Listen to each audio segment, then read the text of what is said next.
గుడివాడ శ్రీ కళ్యాణ వెంకటేశ్వర స్వామి దేవస్థానం కిరీటం తాకట్టు వ్యవహారంలో కీలక మలుపు చోటు చేసుకుంది. దేవాదాయ ధర్మాదాయ శాఖ సహాయ కమిషనర్ ఏసీ లలిత దేవస్థానాన్ని ప్రభుత్వ ఆధీనంలోకి తీసుకునే ప్రక్రియ ప్రారంభమైందని వెల్లడించారు. గుడివాడలోని పలు ఆలయాలను ఏసీ లలిత శుక్రవారం పరిశీలించారు.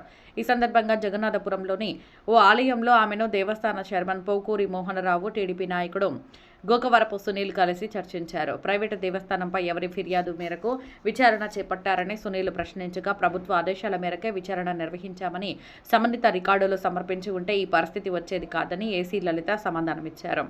ఇప్పటికే చైర్మన్ వ్యవహార శైలిపై దేవస్థాన కమిటీలో విభేదాలు నెలకొని సభ్యులు వర్గాలుగా విడిపోయినట్లు తెలుస్తోంది. ఇదే సమయంలో దేవస్థానాన్ని ప్రభుత్వ పరం చేయకుండా అడ్డుకుంటామని టీడీపీ నాయకుడు గోకవరపు సునీల్ చేసిన వ్యాఖ్యలు చర్చనీయాంశంగా మారాయి.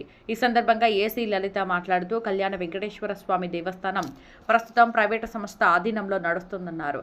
విచారణలో స్వామివారి కిరీటాన్ని చైర్మన్ కమిటీ సభ్యులు తాకట్టు పెట్టిన విషయం వెలుగులోకి వచ్చిందని తెలిపారు.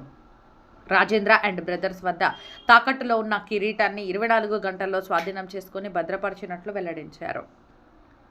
విచారణ నివేదికను ప్రభుత్వానికి సమర్పించామని, దేవస్థానాన్ని పబ్లిక్ టెంపుల్గా ప్రకటించే ప్రక్రియ ప్రారంభమైందని చెప్పారు. మరో 10 రోజుల్లో దేవస్థానాన్ని అధికారికంగా పబ్లిక్ టెంపుల్గా ప్రకటిస్తామని తెలిపారు. కమిటీ సభ్యులు నోటీసులు స్వీకరించినా స్వీకరించకపోయినా చట్టపరమైన ప్రక్రియ కొనసాగుతుందని స్పష్టం చేశారు. దేవాదాయ ధర్మాదాయ శాఖ నిబంధనల ప్రకారం దేవస్థానాన్ని ఖచ్చితంగా ప్రభుత్వ ఆధీనంలోకి తీసుకుంటామని ఏసీ లలిత పేర్కొన్నారు.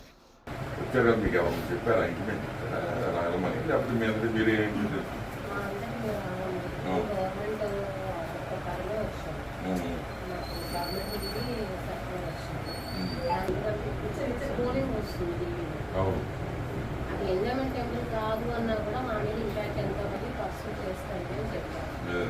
ఇదంతా ఎంపీఓ గారు చెప్పారు. ఆ టెంపుల్ వాళ్ళకి రిజిస్ట్రేషన్ ఎవరు ఉంటే వాళ్ళకి ఇన్ఫార్మ్ చేయండి, మనం వస్తున్నామని చెప్పి ఇంప్లిమెంట్ చేస్తే వాళ్ళకి రికార్డ్స్ మీరు ఆ రోజు రికార్డ్స్ కనుక మనం ప్రొడ్యూస్ చేస్తుంటే అసలు ఇష్యూ రాదు చెప్పారు. అంటే మా వాళ్ళందరూ కంగారు పడ్డారు. కంగారు పడడం అంటే నేను కూడా ఊళ్ళో లేని తప్ప తెలియదు మేడం. మేము ఏం చేసాము ఇది అనేది మీరు రికార్డ్ చూపించారనుకోండి, అక్కడంతా క్లియర్గా ఉన్నట్టు హాస్పిటల్ వెళ్ళిపోతుంది. అక్కడితో సార్ట్ అవుట్ అయిపోతుంది. మీకు మీరుగానే వేరే వాళ్ళకి ఛాన్స్ ఇచ్చారు. ప్లస్ మేము వచ్చి అందరూ ఆఫీస్లో ఒక 10 minutes కూర్చుని వెళ్ళాలి. 9కి వచ్చిన దాన్ని 1:30 వరకు అక్కడే వెయిట్ చేశాను. సాక్షాత్ చైర్మన్ గారు మీ ఊరు వాళ్ళే కదా. ప్రైవేట్ ఆర్గనైజేషన్లో ఉందండి. మాకు ఆ విషయం తెలిసేసరికి మేము ఇమీడియట్గా వచ్చి వెళ్ళాము. గవర్నమెంట్ నుండి మాకు సర్క్యులర్స్ వచ్చినాయి. బేసింగ్ ఆన్ సర్క్యులర్స్ మేము వెళ్ళి అక్కడ ఎంక్వైరీ చేసాము.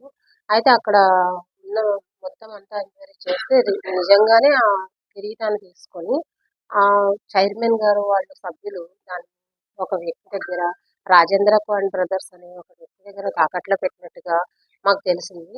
ఆ తెలిసిన తర్వాత మేము దాన్ని రికవరీ చేసాము. వితిన్ 24 అవర్స్లో ఆ విగ్రహాన్ని, ఆ కిరీటాన్ని రికవరీ చేసి అయితే సేఫ్ కస్టడీలో పెట్టాము. టోటల్ రిపోర్ట్ అంతా మేము గవర్నమెంట్కి సబ్మిట్ చేయడం జరిగింది. త్రూ గవర్నమెంట్ మాకు మెమో పంపించారు ఆ టెంపుల్ని పబ్లికేషన్ చేయమని. ఆ డ్యూ ప్రాసెస్లో ఉందండి.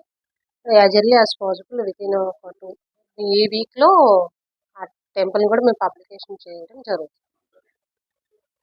గవర్నమెంట్ వచ్చింది, మనం నోటీస్ రిసీవ్ చేసుకున్నా చేసుకోకపోయినా ఇట్స్ సెల్ఫ్ నోటీస్ అనేది ఏంటంటే వాళ్ళ నాలెడ్జ్కి వెళ్ళిపోయినట్టే కదా.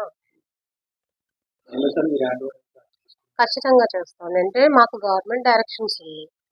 గవర్నమెంట్ ఏం చేస్తే మేము యాజ్ ఏ గవర్నమెంట్ ఆఫీసర్గా గవర్నమెంట్ చెప్పిన నామ్స్ ప్రకారం రూల్ పొజిషన్ అనేది మాకు ఈ రూల్స్ అనేది చెప్పారు.